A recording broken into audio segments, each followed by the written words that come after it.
Top sur Top, le podcast du peuple du ping français. Salut à toutes et à tous, vous êtes bien dans Top sur Top, votre podcast de débat sur l'actu professionnel plongiste. Comme de coutume, je suis accompagné de Damien Laterne et Foucault Simonin. Salut Damien, tu vas bien ? Bah écoute, ça va. Bonne année à tous et en tout cas, belle journée et surtout un beau podcast à venir. Salut Foucault, comment tu vas ? Salut, ça va bien. Écoute, pareil, bonne année à tout le monde et ça va être sympa cet épisode. J'ai oublié de vous le dire, mais oui, on vous souhaite à toutes et à tous, nos chers auditeurs, une super année plongiste 2026 à l'écoute de Top sur Top. Mais ce que je vous ai pas dit, c'est qu'aujourd'hui, on n'est pas 3, mais bien 4 présents autour de la table, façon de parler, qui a un joueur professionnel, mais parmi nous aujourd'hui. Triple champion de France en 2025, en équipe, en double homme et en simple, 5 titres internationaux au compteur, dont 2 cette année, et le champion de Montpellier 2024, auréolé également de 2 médailles olympiques, en bronze en simple et par équipe homme à Paris, et 2 médailles mondiales, en argent en équipe en 2024 et en bronze en double homme en 2025. On ne le présente plus vraiment. Félix Lebrun nous fait l'honneur d'être dans Top sur Top aujourd'hui. Salut Félix, comment ça va ? Merci beaucoup pour l'annonce, ça va super. En forme et content d'être là. On a vu sur tes réseaux que tu avais pris un peu de vacances avant de revenir gonfler à bloc pour cette saison 2026. Tu as notamment été à Porto Rico, c'était cool ? C'était génial, je me suis régalé. Ça faisait du bien après une longue saison de prendre un petit peu de temps, d'aller au soleil, parce que là il fait vraiment froid en France en ce moment. Donc c'était vraiment génial, ça permet de prendre de l'énergie pour mieux repartir, on va dire. Ouais, comme tu nous as dit, tu repars direct lundi pour Doha. Pas beaucoup de vacances quand même, t'as eu le temps de profiter ? Ouais, j'ai pris en gros 7 jours, une semaine de vacances avec j'ai fait du physique à l'intérieur et j'ai joué une fois au ping, mais pour garder une forme générale. Et puis depuis maintenant 3 jours, on se réentraîne vraiment. Et là, il m'en reste 2, plus en arrivant à le Doha, encore 2 autres. Donc je pense que ça le fera. Donc si t'étais à Porto Rico, comme je le disais, c'était entre autres pour célébrer le mariage de Mélanie Diaz, la sœur d'Adriana. Alors comme t'es assez proche d'Adriana, est-ce que tu envisages pour 2026 de commencer à t'inscrire sur des tableaux de double mixte avec une joueuse étrangère, comme la place du double franco-français déjà prise par le duo Gauzy-Pavard, avec Adriana par exemple, qui joue déjà avec une Française, Fritica, ou avec une autre joueuse ? Est-ce que ce serait possible ? Ça paraît compliqué pour le moment. Après, le double mix, c'est une stratégie générale. C'est pas que de mon fait. Il y a aussi la stratégie de la fédération. Je pense pas jouer avec une étrangère de suite.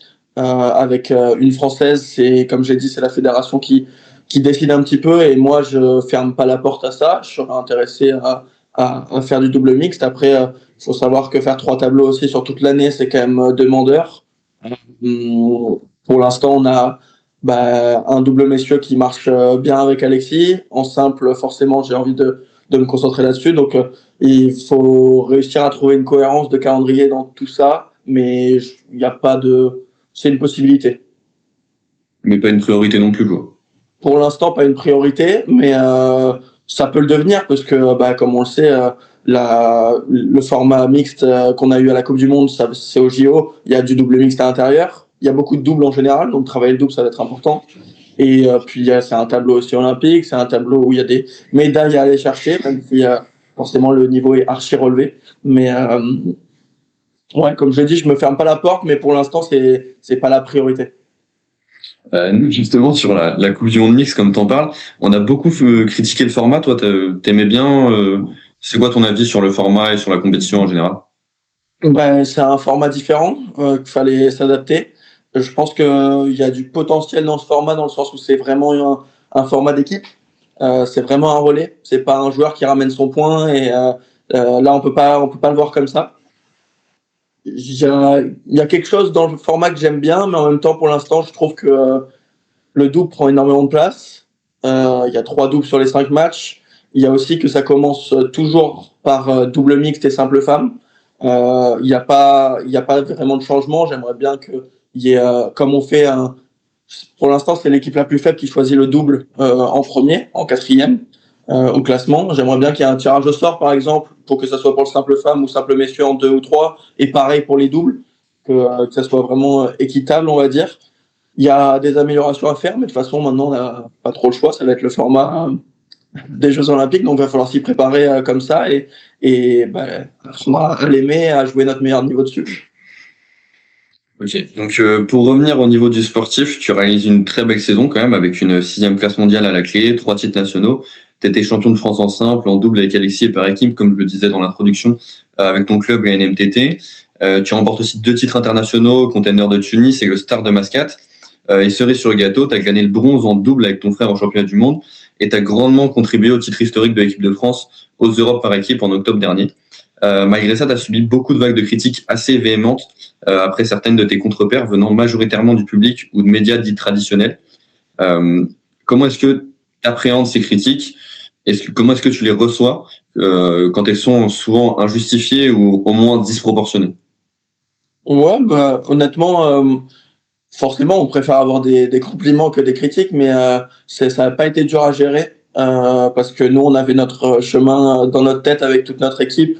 On était préparé, on va dire, à ça, même si à chaque fois que je joue un match, j'y vais pour le gagner. Mais j'étais préparé à avoir des moments dans la saison où tout n'allait pas être parfait. Donc honnêtement, je l'ai plutôt bien pris. C'était plus moi des doutes par rapport à moi-même. Est-ce qu'à un moment, ça va réussir à rebasculer, etc. Et encore, c'était assez court. Mais les critiques du public, on va dire, et encore, je trouve que on a quand même une communauté au ping, je trouve assez agréable par rapport à plein de sports. C'est pas très nocif, donc c'était plutôt sympa et j'ai pu je trouve faire vraiment une seconde partie de saison très réussie, donc ça faisait partie du jeu de ce qu'on voulait faire sur cette année 2025. Donc tout ça, tu l'as un peu travaillé dans une prépa mentale de te dire que ça allait pas t'affecter ou c'est ton état d'esprit global? Non, c'est mon état d'esprit global, c'est que moi j'ai mes ambitions et je sais à quel point elles sont élevées, mais donc je me mets ma pression, on va dire individuelle et du coup j'ai pas besoin de la pression du grand public et je m'en mets déjà assez, donc je regarde pas trop honnêtement ces choses-là, quoi. Donc je vais laisser Foucault te poser une question par rapport à ta progression et tous tes changements physiques au cours de cette année. C'est vrai que du coup, on a beaucoup considéré cette année après les JO comme une année de transition. Est-ce que tu l'as vraiment vu comme ça cette année ou tu avais quand même vraiment des objectifs précis en termes de performance?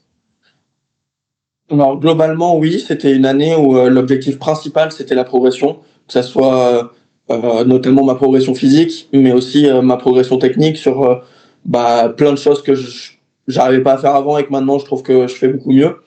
Après, il y avait des objectifs de résultats sur quelques compétitions, les plus grandes, les championnats du monde en individuel notamment.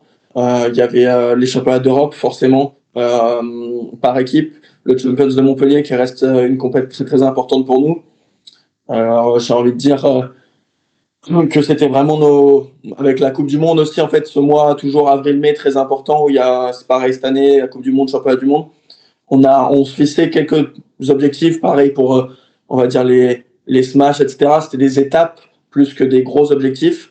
Mais l'objectif principal, même quand il y avait une contre-performance, on gardait le fil conducteur de l'année qui est ma progression. Donc même dans les compétitions, s'il fallait s'entraîner et arriver au match pas à 120% physiquement et s'être mis un peu dans la tête un petit peu avant, on l'acceptait parce que ça fait partie de ce qu'on a prévu en tout cas au départ. Est-ce qu'il y a un tournoi où tu t'es dit là c'est bon, j'ai progressé, où tu as vu vraiment qu'il y avait une progression sur plusieurs axes et que tu étais fier du travail accompli sur une certaine période? À partir il y a un match déclic un petit peu qui m'a fait beaucoup de bien, c'est sur Chen Yuanyu au China Smash. J'étais vraiment dans le dur pendant ce match, c'était vraiment pas simple et j'arrive à m'en sortir et ça m'a débloqué un petit truc avec le parcours après que j'ai fait en Chine. Mais vraiment le moment où j'ai commencé à sentir que je jouais mieux, c'est à partir de Las Vegas, même Ljubljana, à partir de Ljubljana plutôt. Parce que je sentais une continuité, Ljubljana, Las Vegas. Après, même si les deux résultats n'étaient pas forcément bons, mon niveau de jeu était bon au Japon et en Suède. J'avais un niveau de jeu haut qui était très bon. C'est juste que j'ai pas réussi à le tenir pendant le match. Et après, en fait, ça s'est continué. On a fait une grosse période d'entraînement d'un mois où on a enchaîné 4 semaines de stage, quoi. Et puis les résultats sont venus à partir de septembre, où là, quasiment à chaque compète, j'avais la sensation de jouer un très bon niveau. Et justement, dans la même veine, où est-ce que tu as l'impression d'avoir le plus progressé cette année? Je pense que sur tout ce qui est longs échanges, en général, j'arrive à rivaliser maintenant. Je me sens pas largement inférieur que les meilleurs joueurs dans ce domaine-là. Même par exemple, quand je prends mon match sur Alexis à Oman, où j'arrive à rivaliser sur ça, alors que c'était vraiment un de mes défauts contre lui. Je trouve que j'ai un petit peu progressé aussi sur la première balle, que ça soit par exemple après le service de la remise, c'est-à-dire le premier démarrage ou le premier contre. J'ai l'impression d'être un peu plus agressif qu'avant, de mettre un peu plus de pression à mon adversaire. Et voilà, je pense que c'était vraiment. Puis le gros travail global, c'était sur mon physique, parce que dans tous les cas, ça allait évoluer naturellement, et il fallait réussir à trouver une ligne de sol qui allait me permettre de développer mon jeu, qui était beaucoup plus proche il y a 2 ans, qu'on s'est éloigné un petit peu, et que maintenant l'objectif c'est de se rapprocher jusqu'à la limite, quoi. T'as progressé aussi en balle haute? Oui, ça, j'ai toujours été correct en balance, mais c'est juste que ça arrivait jamais avant, parce que je n'acceptais pas de reculer de la table, et maintenant ça m'arrive un petit peu plus, donc forcément on le voit un peu plus. Non, oui, j'allais rebondir aussi par rapport aussi au Delta aussi. Il y a eu 2 matchs, on va dire, clés. Il y a eu ta médaille de bronze, notamment aux Jeux Olympiques, où tu as joué Hugo Calderano. Et par exemple, tu l'as rejoué très récemment aux Finals. Et moi, ce que j'avais retenu, je sais pas si c'était ton ressenti, j'avais revu les 2 matchs pour le coup. Et c'est vrai qu'on ressentait vraiment cet aspect. Et pourtant, déjà en 2024, il y avait cette évolution, mais il y avait vraiment cet aspect où tu reculais un petit peu de la table, où on sentait que tu hésitais pas à aller dans l'échange face à Hugo, qui est pourtant très puissant. Ouais, j'ai assez confiance en moi aujourd'hui sur ce point-là, ce qui n'était pas du tout le cas il y a 1 an et demi. Faut savoir qu'au jeu, les deux fois que je l'avais joué avant, Hugo il m'avait exterminé. J'avais perdu très facile. Les matchs des jeux, c'est un contexte complètement différent. On peut pas parler que de ping-pong, on va dire. Donc, je trouve que là, ça faisait quelques fois où je me sentais un petit peu dominé sur Hugo, et là, de nouveau, j'ai réussi à trouver quelques solutions, et même à Ljubljana c'était déjà un peu mieux, mais notamment là à Finals, où que ça soit dans les premiers échanges, mais aussi dans la suite, à partir du moment où je suis rentré dans mon match, j'ai vraiment eu l'impression de dominer globalement. Ouais, Hugo, tu avais une question par rapport à un match en particulier, peut-être sur la saison? T'as eu 2 victoires très symboliques contre Alexis. La première, c'était au championnat de Montpellier de 2024, qui signe ta première victoire en carrière contre lui. Et le deuxième, c'était au championnat de France 2025, qui te permet d'obtenir tes premiers championnats de France. Et alors, pour toi, ça serait quoi la victoire la plus symbolique des 2? De loin, c'est le championnat de France en 2025, de très loin, parce que au Champions, il venait d'être champion d'Europe. Il n'était pas dans un état où j'ai envie de dire il jouait son meilleur niveau. Au Champions à Montpellier, j'ai l'impression que c'est plus lui qui a perdu le match que moi qui l'ai gagné. Alors que là, au championnat de France, je n'avais jamais gagné de titre au championnat de France. Il m'avait battu, je crois, 3 fois d'affilée déjà. Donc c'est ça me tenait vraiment à cœur. Et j'ai fait un match extraordinaire, surtout au vu de la période du moment et de sa période à lui du moment. Donc vraiment, c'est quelque chose dans mon année où je suis très fier d'avoir réussi à aller chercher ce titre. Donc, justement, quand on parle un peu de match en particulier, on est assez précis là sur les dernières questions. J'aimerais bien évoquer ta double confrontation contre Wang cette année. C'est à la fois le seul joueur que tu n'arrives pas encore à battre, mais c'est incontestablement le meilleur joueur du monde de loin sur la saison. Bon, peut-être derrière Fan Zhendong, mais il est plus sur le circuit international. J'aimerais bien tout simplement avoir ton analyse sur ces 2 matchs. Si tu peux nous fournir une explication, parce que moi je l'ai toujours pas, sur l'écart entre les 2 rencontres, entre l'US Smash, donc qui est début juillet, et China Smash, parce que j'ai l'impression de voir tous les 2 à votre meilleur niveau, et que pourtant sur votre seconde rencontre au China Smash, il est largement au-dessus. Et je sais pas, c'est peut-être lui qui a énormément progressé, je n'arrive pas à l'expliquer. Alors, faut savoir que chaque match est différent déjà. Chaque confrontation, il y a toujours des petits changements. Il y a la sensation du jour, comment l'adversaire remet le service. Même si on se connaît, ben, ça peut toujours changer du jour au lendemain. Donc déjà, ça c'est un fait. À Las Vegas, je pense que j'ai fait un des meilleurs matchs de ma carrière en général. Parce que Wang Chuqin, ça reste quelqu'un qui me gêne de par son niveau. Enfin, c'est sûr, parce que c'est le meilleur joueur du monde, mais aussi de par son style de jeu. Il me gêne énormément. Donc je dois changer, c'est pas adapter, on va dire, mon jeu un petit peu. Et ce que j'ai réussi à faire exceptionnellement bien à Las Vegas, tout en gardant ma ligne de conduite. Il n'a pas trop été le cas au Challenge Smash. Au Challenge Smash, j'ai pas réussi à le tenir aussi au début. Le mauvais premier set. Qui fait que lui s'est relâché. Il avait un état aussi au Challenge Smash un peu décontracté. Il était très fatigué. Sa demi-finale sur Xiang Peng le montre. Il avait je sais pas ce qu'il avait exactement, une maladie ou quoi, il toussait. Mais en tout cas, il était dans un état de décontraction que j'avais rarement vu. J'avais l'impression de jouer à un mec qui prenait la balle à la volée, honnêtement. Mais, mais on sait que quand Wang Chuqin joue son meilleur niveau, aujourd'hui, c'est le meilleur joueur du monde. Donc, il me l'a montré sur ce match-là. Je pense qu'à l'US Match, il jouait pas à son meilleur niveau, que j'arrivais à le déranger un peu plus sur les premières. Aussi, on a changé un petit peu tactiquement sur l'US Match. Et parce que c'est le meilleur joueur du monde, il s'est adapté dès le match d'après.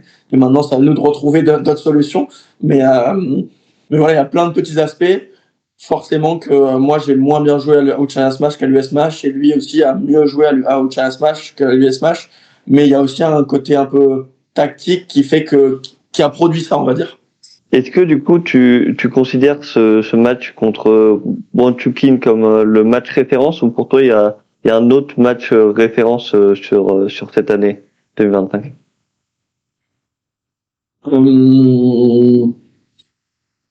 Oui, dans ce qu'on a travaillé sur toute l'année, le match référence c'est sur Wang Chuqin, parce que c'est tout ce qu'on a voulu mettre en place à l'entraînement qui s'est concrétisé et qui a donné le jeu que j'ai envie d'avoir, on va dire.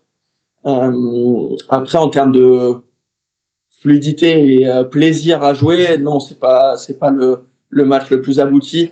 Il y a des fois où je me sentais mieux. Par exemple, mon tournoi à Oman, pour moi, c'est le tournoi, la globalité, c'est le plus abouti que j'ai fait, je pense, même en termes de niveau de jeu dans ma carrière. Tout le long, j'avais un niveau archi élevé. Il y a des matchs comme aux Europes sur l'Allemagne, sur l'Inchidong, Chine. Il y a quand même pas mal de moments. Je sais pas, France sur Alex.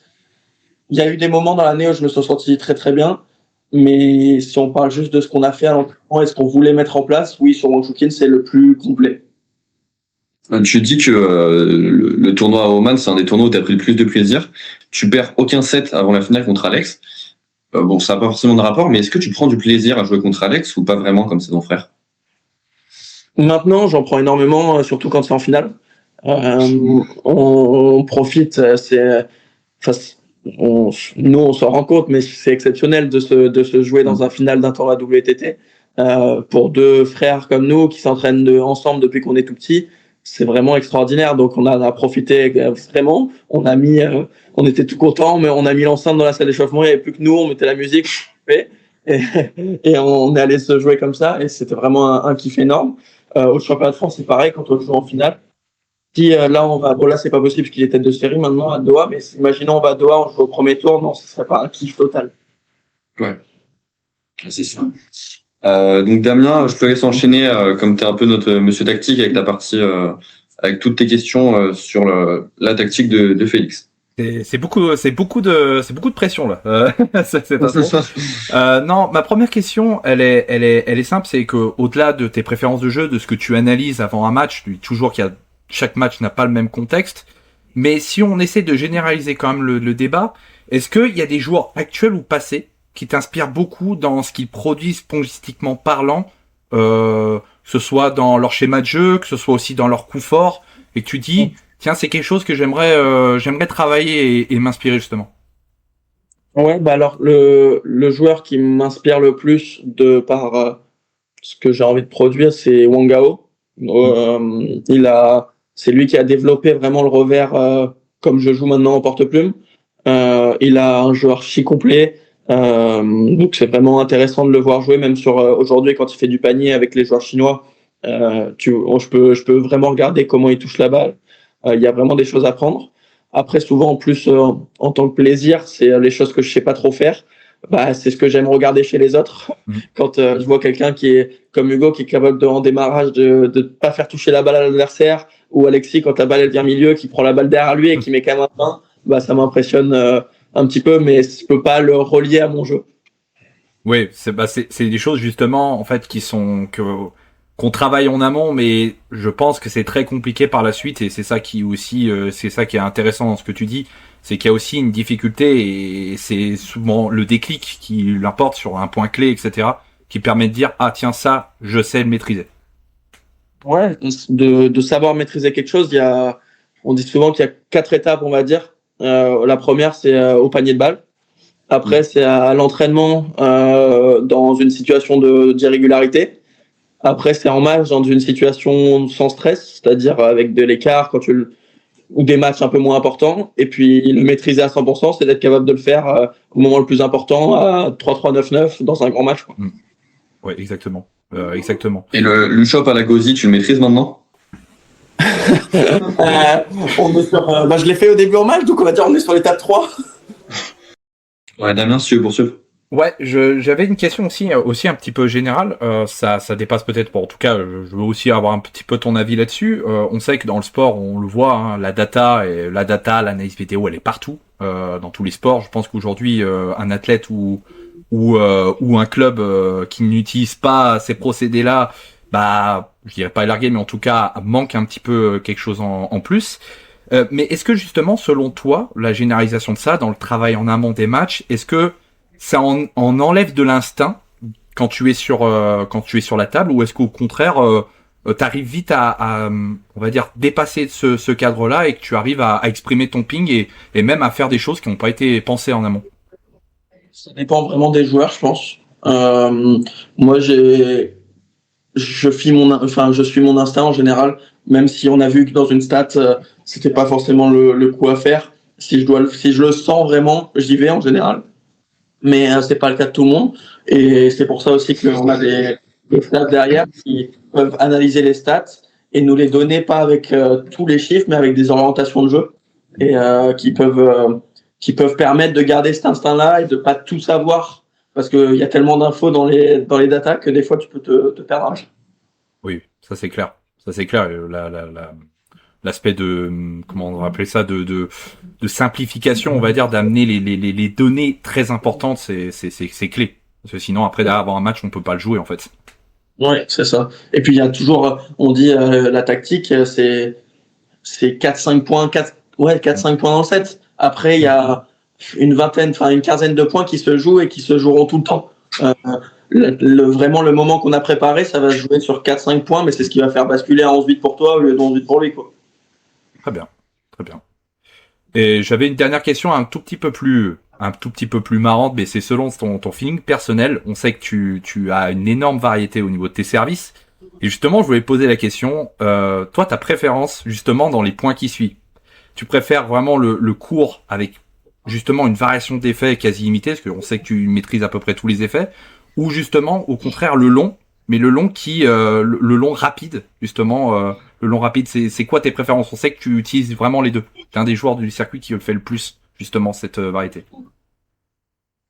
C'est dur à dire, mais inconsciemment, comme ça, je dirais les services longs, c'est satisfaisant parce que ça permet de lancer complètement et de se relâcher.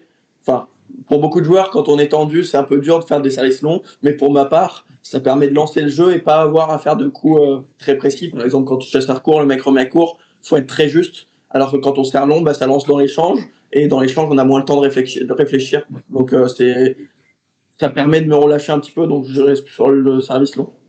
Ok, très bien. Ouais, vas-y Foucault. T'avais une petite question, je crois, sur le rythme des compétitions.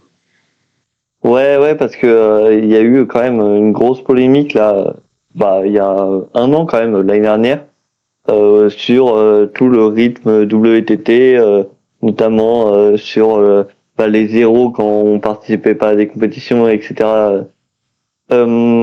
Et toi, du coup, comment tu vas prendre les décisions de t'engager sur un WTT, de par exemple pas t'engager sur une grosse compétition? Et est-ce que tu trouves globalement qu'il y a trop de compétition et que les obligations de participation elles sont actuellement en WTT trop strictes? Alors, je pense qu'il y aura jamais trop de compétition. Ça, c'est tant que c'est une question, comme tu dis, de restriction, mais qu'ils en mettent des milliers de compétitions. S'il y a tous les choix, après c'est un choix individuel. Je pense que avant il y avait vraiment des restrictions difficiles, mais qui ne sont plus le cas aujourd'hui. Il y a que 4 championnes obligatoires sur les 6. Les 4 matchs ne sont plus obligatoires. Maintenant, c'est quand même pour la plupart des compètes, c'est un choix. Après, c'est une question de classement mondial aussi qui te met un petit peu de pression parce que bah il y a toutes les nations, notamment les nations les plus fortes, qui ont une concurrence élevée et qui peuvent si tu joues pas, bah il y a quelqu'un d'autre qui jouera à ta place, qui peut performer. Et ça se trouve, tu n'auras plus l'occasion de rejouer. En tout cas, je parle pour une majorité comme par exemple le Japon qui joue énormément de compétitions, que ça soit chez les garçons ou chez les filles. Bah c'est un peu dû à leur concurrence interne qui fait qu'ils essayent de pas laisser passer les autres. Mais pour ma part, honnêtement, je le vis bien. J'adore voyager, j'adore jouer contre les meilleurs joueurs du monde. J'ai pas de souci avec ça. Je pense que forcément c'est plus dur quand tu vieillis, quand tu as une famille. On s'arrête pas beaucoup parce que aussi le WTT pour l'instant c'est un circuit qui progresse, mais qui n'est pas. On est obligé, on va dire, pour 95% des joueurs d'avoir le circuit club aussi, qui fait que bah en fait il y a quasiment jamais de pause. Je pense que on est un des sports qui jouent le plus. On a fini l'année, le dernier match de Ligue des Champions c'était le 21 décembre. Là cette année ça reprend un peu plus tard, le 7 janvier, mais une fois on est allé à Doha le 29 décembre on est parti, donc ça fait quand même court. Mais voilà, comme je l'ai dit, moi ça me dérange pas pour le moment. Est-ce que Ça, donc j'y vais. Est-ce que tu arrives à avoir la même énergie pour les matchs de club, Ligue des Champions, Pro A, etc. et pour les matchs WTT? Ah oui, c'est mon club, c'est hyper important pour moi. Je suis né ici, donc des fois je mets même plus de pression quand je joue en club que quand je joue à l'international. L'international, c'est aussi maintenant ce qu'on connaît le plus. Le club, quand on vient aussi, on a envie de bien faire, de entre guillemets assumer notre statut pour l'équipe, pour le club, alors que quand on joue à l'international, c'est plus individuel. Donc moi, je trouve que sur les gros matchs de club, on peut de temps en temps ressentir énormément de pression, mais comme à l'international, donc je joue les matchs de la même manière. Et justement, pour faire un lien, un petit parallèle avec les 2 dernières questions de Foucault, toi, en tant que Montpelliérain, local de l'étape, ça t'a déçu de voir tous les absents à Montpellier cette année? Tous les absents, on le savait déjà depuis un petit moment, donc j'étais pas surpris. Il y avait les Chinese National Games, on le savait qu'ils allaient pas venir, donc ils avaient une compète, c'est hyper important pour eux, c'est les Jeux Olympiques en Chine, quoique pour la Chine, mais c'est vraiment une compète primordiale, donc ils peuvent pas rater, et ça veut pas dire qu'ils seront pas là l'année prochaine. En soi, à part je crois qu'il manquait Wang Chuqin Lin Chidong et Sun Yinsha Wang Mengyu, mais je crois que tout le reste, peut-être Liang Jinkun aussi qui était pas là, mais il y avait quand même un plateau avec les 35 meilleurs joueurs du monde en enlevant les 2-3 premiers, donc bon, moi ça m'a pas spécialement dérangé. Hein. Et j'avais une petite question au niveau du mental, parce que on sait qu'on est un pays qui aime beaucoup évoquer le mental pour critiquer les joueurs finalement, tout simplement. Après une défaite, dire il n'a pas été bon mentalement. Ça a été évoqué aussi quand vous êtes passé sur le 20h avec Léa Salamé, après la victoire aux Europes. Ça vous avait un peu exaspéré avec Alexis, vous n'êtes pas non plus énervé, mais voilà, vous avez été un peu déçu de cette question, j'ai l'impression. Toi, comment est-ce que t'approches cette question du mental en quelque sorte? Comment est-ce que, quand tu vas dans un média qui est un média traditionnel, comment est-ce que tu prépares la question qui va arriver sur le mental? Pour toi, comment est-ce que tu abordes la notion de mental en France? Comment est-ce que tu le sens? Je trouve que le mental en France, c'est un peu la façon facile de dire il a gagné ou il a perdu.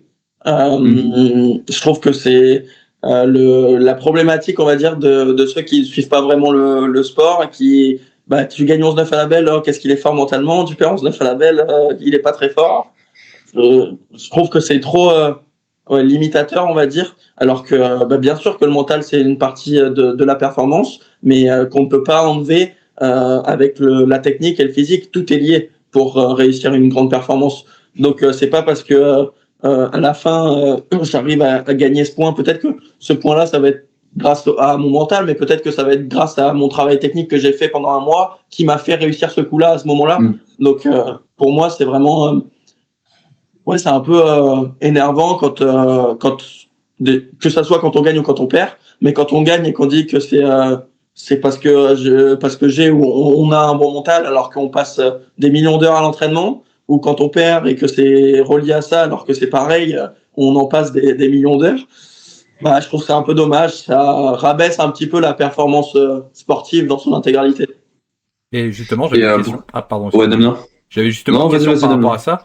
On en voit dans des sports, dans d'autres sports, là, bon, même si c'est pas le cadre et on est peut-être plus sur des niches, mais l'arrivée de la tactique, l'arrivée aussi de expliquer quelque chose au-delà de l'aspect simple, bon, il a perdu parce qu'il a craqué ou il a gagné parce qu'il est plus fort. Justement, est-ce que toi, tu trouves que c'est pas mal justement dans les sports où justement il y a des journalistes, des anciens professionnels qui viennent décrypter en vulgarisant un peu les propos dans d'autres sports et même par exemple pour le ping, tel type de point, on va l'analyser, on va voir ce qui a été fait en détail. Justement, est-ce que pour toi c'est quelque chose qui pourrait être intéressant, peut-être pas tout de suite au JT de 20h, mais au moins dans la sphère sportive pour que ça démocratise certains mots aussi et certaines choses? Oui, individuellement, moi, fan de sport, c'est ce que je recherche quand je regarde du sport. J'ai envie de voir ce qu'il y a derrière le point, on va dire. Mais je peux comprendre que pour le grand public, ce qui marche, c'est pas forcément ça. Et donc, ça ne dérange pas non plus que les commentateurs ou qu'il n'y ait pas énormément d'analyse, même quand on regarde les journaux, c'est pas souvent archi précis, on va dire. Et c'est comme ça. Je me suis jamais vraiment posé la question, mais c'est sûr que moi, quand je cherche quelque chose, j'essaye notamment dans le sport, de pousser un peu plus la chose, quoi. Et à ce niveau, justement, tu penses quoi du rachat des droits de la WTT par l'équipe? Alors, pour moi, c'est une super nouvelle dans le sens où l'équipe, c'est un diffuseur télé. Il y a plus de visibilité que sur RMC. Après, pour le moment, ils n'ont pas réussi à faire des retransmissions à la hauteur. J'espère que ça va être le cas dans le futur. S'ils arrivent à faire des choses super, je pense que c'est une super nouvelle pour le ping. Si malheureusement c'est pas le cas, ça va être compliqué pour les fans de ping et tous ceux qui suivaient sur RMC. Par contre, je suis persuadé quand même que pour les grands rendez-vous, ça sera un plus, notamment pour ceux qui jouent les plus grosses compètes, c'est-à-dire Champions et Grand Smash. Par contre, pour tout le reste, ça sera plus difficile, je pense. Mais faut leur laisser le temps. RMC aussi, ils sont arrivés, c'était pas facile au début. Je pense que pendant 6 mois, ils ont été quand même pas mal critiqués. Et finalement, tout le monde s'est attaché à la chose et tout le monde a apprécié, y compris moi. Donc, j'espère que ça va être pareil pour l'équipe et je pense que s'ils arrivent à faire ça, ça sera une bonne nouvelle.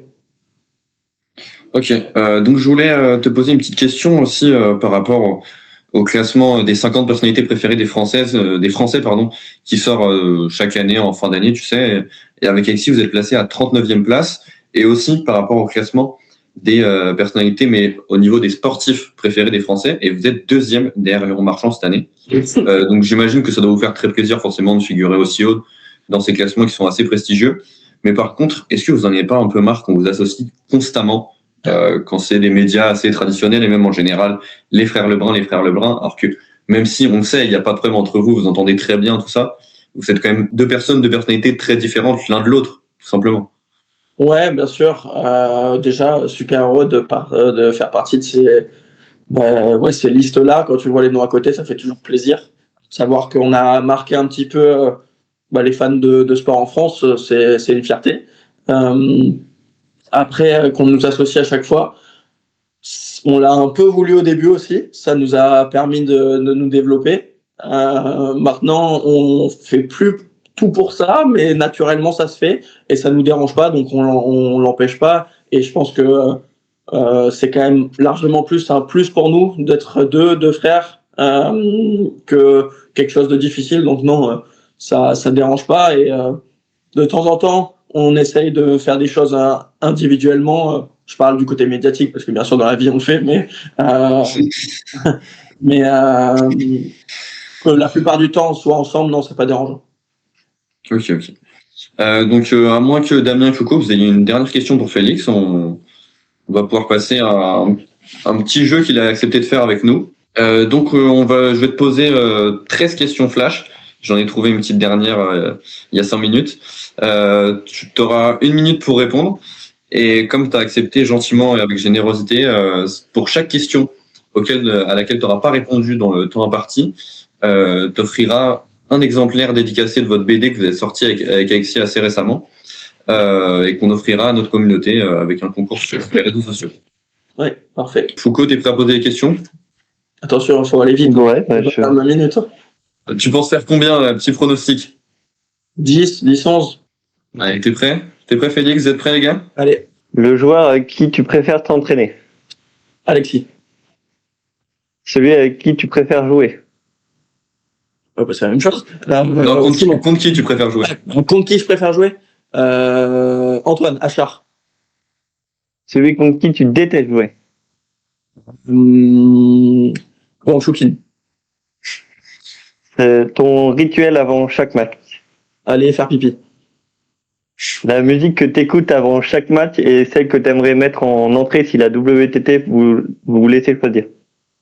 J'aime bien Not Afraid de Eminem et en musique d'entrée, ça dépend à chaque fois de l'événement. De là où je suis, j'aime bien faire en fonction. Ta compétition préférée. Le Champions de Montpellier. Le joueur le plus drôle. Lilian. Le joueur passé ou encore en activité avec qui tu aimerais jouer en double. Souci. Ton métier si t'avais pas été plongiste pro. Sportif. Tennisman. Champion du monde ou champion olympique. Champion olympique. Hormis en ping, dans quel domaine tu bats tout le monde?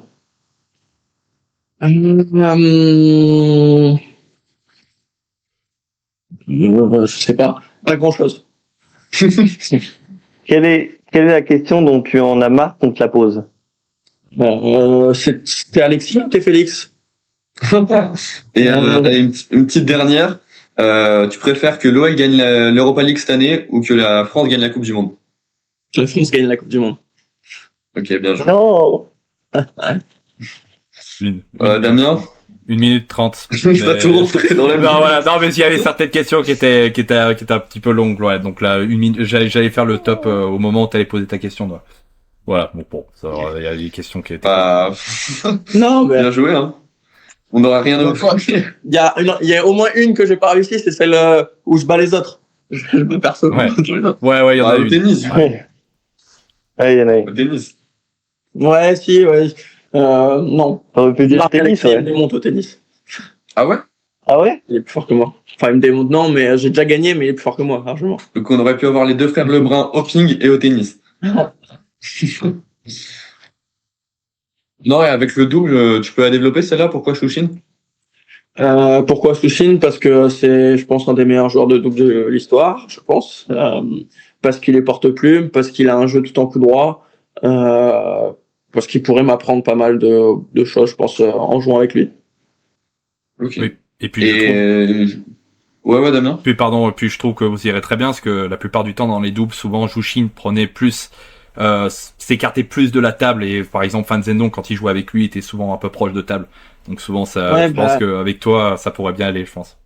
Je pense que ça pourrait plutôt marcher. Après, comme j'ai dit, jouer avec Soussine, je pense que ça marche pour pas mal de joueurs, mais mais oui, je pense que ça pourrait bien marcher. Donc, pour finir l'interview, déjà, merci beaucoup de nous l'avoir accordé. Qu'est-ce qu'on pourrait te souhaiter pour 2026? Parce qu'on sait que là, on enregistre le 2 janvier, c'est un peu la période des vœux. Donc, qu'est-ce que t'aimerais qu'on te souhaite pour 2026? Déjà, rester en bonne santé, pas avoir de blessures, faire une année complète, que tout ce autour de moi aille bien toute l'année. Ensuite, dans le ping, le principal objectif, c'est les championnats du monde à Londres en mai. Donc voilà, l'objectif, ça va être de s'y préparer un maximum, que ça soit pour ma part, mais pour toute l'équipe. Je pense qu'on a vraiment ça dans la tête, et puis d'essayer d'aller chercher un truc exceptionnel. Un truc exceptionnel, ça veut dire quoi? Ça veut dire que voilà, le rêve, c'est d'être champion du monde. Après, on sait à quel point c'est difficile. On se dit pas qu'on va le faire, mais on a tous dans un coin de notre tête ce rêve, et puis si on n'y arrive pas, on n'y arrive pas. C'est comme ça. Il y aura d'autres essais, mais oui. En tout cas, moi, je m'entraîne pour ces choses-là tous les jours. C'est ce qui me fait vibrer. Donc, Et vous les voyez comme... Ouais, Foucault, vas-y, je sais ce que tu vas dire. Moi, j'ai dit que vous alliez le faire. En tout cas, dans mes prédictions, j'ai dit que vous alliez le faire. ouais, Je vais pas te mettre la pression, il a dit que tu allais remporter aussi un Smash. ça ferait une belle année. Ça serait exceptionnel. Non, mais Forcément, c'est pour moi, si ça arrive un jour de gagner un titre, que ce soit olympique ou mondial avec l'équipe de France, en bonus, si on arrive à battre l'équipe de Chine en par équipe, c'est quelque chose de... c'est un rêve depuis que j'ai 4-5 ans, donc forcément, on y pense, quoi.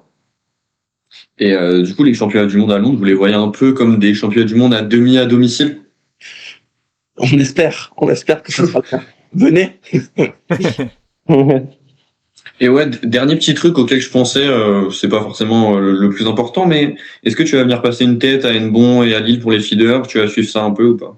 Je vais suivre ça. Après, calendrier est très très chargé. Je pourrais pas passer sur les compètes, mais bien sûr que je vais regarder tous les matchs. Merci Félix pour nous avoir accordé une interview. Franchement, c'est super sympa encore une fois. Vous de votre côté, merci aussi Foucault à Foucault et Damien. Vous de votre côté, si vous voulez encore plus de Top sur Top, vous pouvez nous suivre et nous retrouver sur nos réseaux. Top sur Top évidemment sur X et Instagram. Vous pouvez également partager le podcast à vos amis pongistes ou amateurs de sport et nous mettre une petite note ou un commentaire sur Spotify. Et puis on se dit à la semaine prochaine, et merci à tous d'avoir écouté cet épisode. Et encore une fois, merci Félix. Merci beaucoup. Merci beaucoup, Félix. C'était Top sur Top.